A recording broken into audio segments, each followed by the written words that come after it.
La rencontre d'aujourd'hui est fondamentale pour nous autres, à la direction de l'enseignement secondaire. D'ailleurs, permettez-moi, dans un souci d'explication, pour pouvoir vous présenter quelques mots sur le sous-secteur qui s'appelle le secondaire. L'éducation secondaire est à cheval dans le temps entre le primaire et l'université. Aujourd'hui, dans notre système, l'éducation secondaire est à cheval entre le préscolaire, le fondamental et l'université. Mais laisse-moi vous dire, dans le cadre du secondaire, ce qui paraît paradoxal, c'est que les enseignements, ou disons mieux, les connaissances fondamentales ne sont pas enseignées au fondamental, mais sont développées au secondaire. Et c'est pourquoi le secondaire signifie transition. Le secondaire signifie transformation. Et c'est dans ce souci de transformation, initié depuis la réforme Bernard, nous avons cet engagement aujourd'hui de participer à l'achèvement ou, disons, au perfectionnement de la réforme engagée au niveau du secondaire. Pour certains, il s'agit de la réforme scolaire. Pour d'autres, il s'agit de la réforme éducative.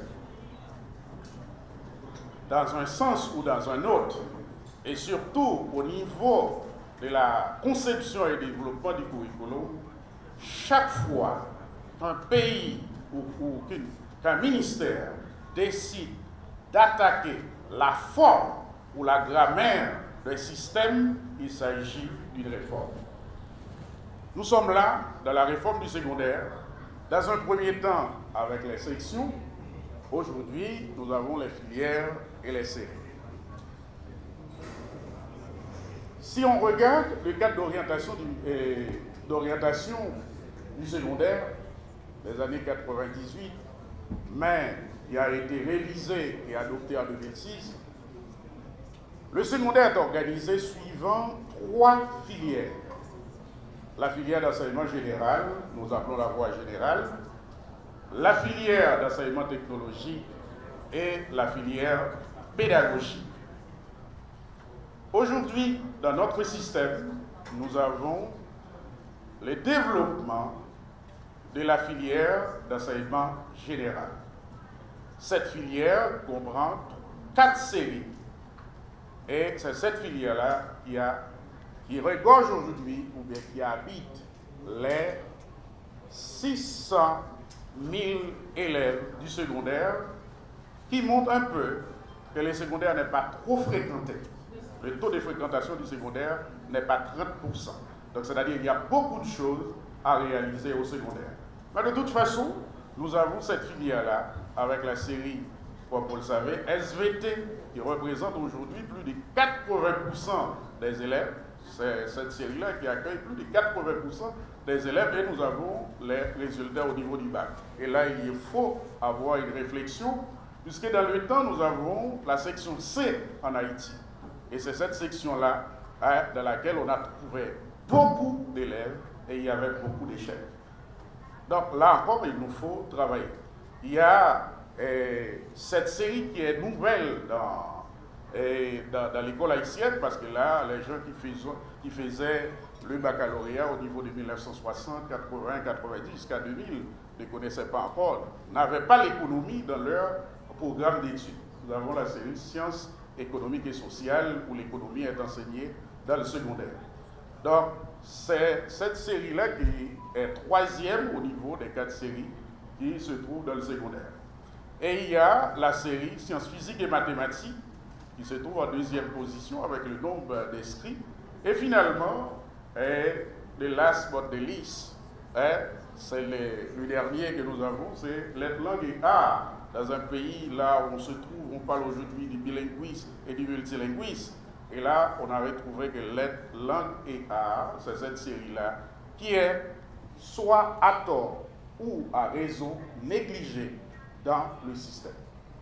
Donc c'est pourquoi dans le cadre du projet Nectar, il a été question de revoir les programmes d'études que nous avons nous-mêmes généralisés en 2015 ou 2016 du coordonnateur Jean, et c'était au Gonaïve que nous l'avions généralisé à l'École nationale Pont-Gourdin. On avait généralisé la filière d'enseignement général.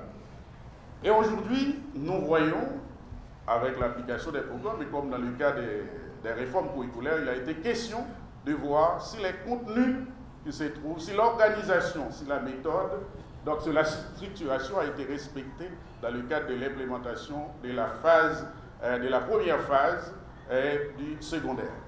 Donc on avait trouvé avec les spécialistes qu'il y avait des failles au niveau des contenus que nous appelons généralement les contenus matriciels. C'est-à-dire en matière de sciences sociales, en matière par exemple d'anglais, d'espagnol, quels sont les contenus essentiels qu'un élève qui a 15 et 19 ans doit apprendre quand il y a entre 15 et 19 ans, qui est l'âge généralement de fréquentation de secondaire. Et là, il s'agit aujourd'hui, avec les spécialistes en curriculum, pour savoir est-ce que les contenus qui sont là devaient être là, c'est-à-dire quelles sont les compétences qu'il fallait développer. Et c'est là, dans ce cadre-là, il y avait des experts haïtiens et des experts français. Nous avons travaillé ensemble et à partir maintenant des réflexions, nous sommes arrivés à la conclusion, ces programmes qui sont là, voici les contenus essentiels que nous appelons, les contenus matriciels qu'il faut développer.